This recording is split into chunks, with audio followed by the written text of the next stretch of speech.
Hi there, it's Mike here, and the first thing I want to say is this video is not a political video, although I am going to draw a conclusion from the general election that happened yesterday.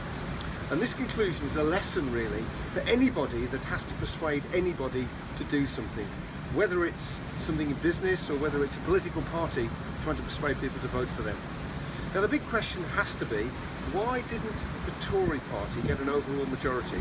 I mean, it's weird really, because a few months ago they had a dazzling victory when it came to the local elections. A few weeks ago they were 23 points ahead in the opinion polls, and yet they blew it.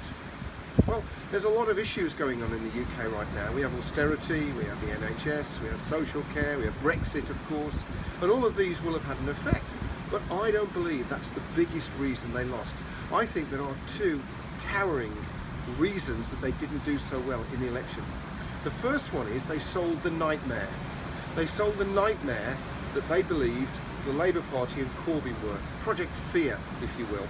Yeah, sure, they had strong and stable, but there was nothing really to back it up. All they did, and all their supporters could do on social media, was slag off the opposition. Well, Project Fear didn't work in Brexit, and it didn't work in the American elections, and it certainly didn't work here either.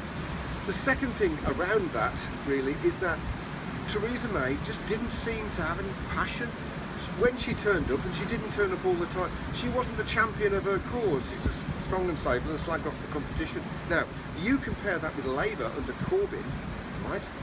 First of all, Corbyn had a dream, and it was a big dream.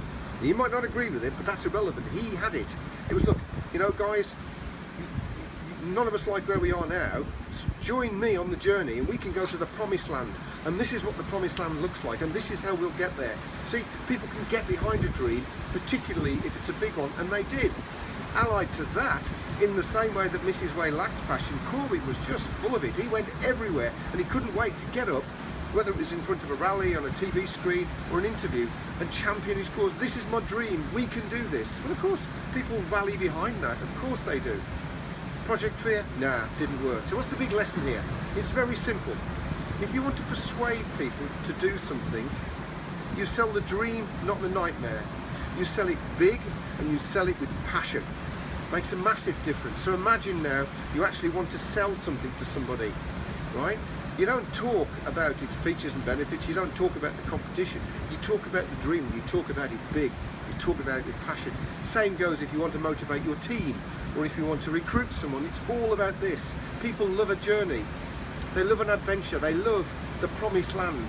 You know, Martin Luther King, it wasn't about a three-point plan, or actually the other side is rubbish. It was his dream that got people to back him.